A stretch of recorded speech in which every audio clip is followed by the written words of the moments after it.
Welcome to RN99 news. SC వర్గీకరణ వ్యతిరేక పోరాట సమితి ఆధ్వర్యంలో బుధవారం బెల్లంపల్లిలో బంద్కు పిలుపునిచ్చారు. బంద్ పిలుపు మేరకు విద్యా సంస్థలు, కిరాణా దుకాణాలు, వ్యాపార సముదాయాలు భారత్ బంద్ను స్వచ్ఛందంగా పాటించారు.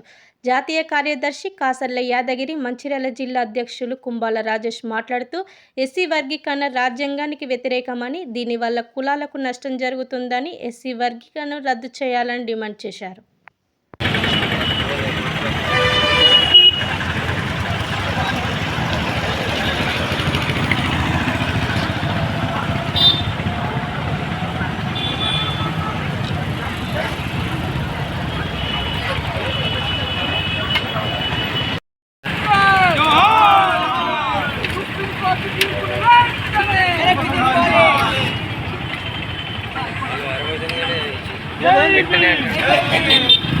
అంటే ఇయ్యాల సెల్లీడ పెట్టినా కదా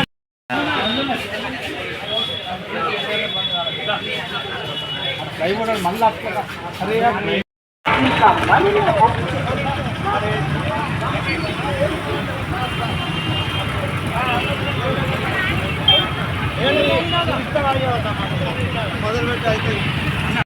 జై భీమ్.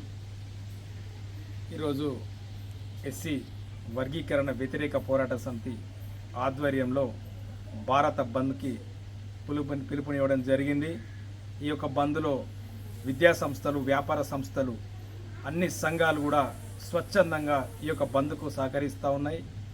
ఏదైతే సుప్రీంకోర్టు వర్గీకరణ చేసుకోవచ్చనే తీర్పునిచ్చిందో ఆ యొక్క తీర్పుకు వ్యతిరేకంగా ఇలా ఎస్సీ వర్గీకరణని రద్దు చేయాలని చెప్పేసి ఇలా అన్ని మాల సంఘాల జేఏసీ ఆధ్వర్యంలో భారత్ బంద్కు పిలిపివ్వడం జరిగింది. ఏదైతే కేంద్ర ప్రభుత్వం ఉద్దేశపూర్వకంగా చిన్న కులాలని విభజించి ఇలా రాజకీయం చేస్తున్నాయి, ఈ యొక్క కుట్రలో భాగస్వాములు కావద్దని మేము విజ్ఞప్తి చేస్తూ, ఏదైతే బీజేపీ ప్రభుత్వం ఈ యొక్క వర్గీకరణని చేయొచ్చు అని చెప్పేసి ఇలా సుప్రీంకోర్టు తీర్పిచ్చిందో మేము దాన్ని ఖండిస్తూ ఉన్నాం. ఇలా నరేంద్ర మోదీ రాజకీయాలు చేయి, కానీ కుల సంఘాల మీద, ఎస్సీ సంఘాల మీద రాజకీయాలు చేయకని చెప్పేసి మేము డిమాండ్ చేస్తూ ఉన్నాం. 2004లో ఏదైతే 5 జడ్జీలు ఇలా ఎస్సీ వర్గీకరణ చేయరాదని చెప్పేసి తీర్పునిచ్చిండ్రో, 2004లో తీర్పిచ్చిండ్రో, అదే 5 సిట్టింగ్ జడ్జీలు ఇలా ఎస్సీ వర్గీకరణ సాధ్యం కాదని చెప్పి తీర్పిస్తే ఇలా 24లో మోదీ ప్రభుత్వం ఇలా సుప్రీంకోర్టుతో ఇలా ఎస్సీ వర్గీకరణకు అనుకూలం అని చెప్పే తీర్పుని మేము వ్యతిరేకిస్తూ ఉన్నాం.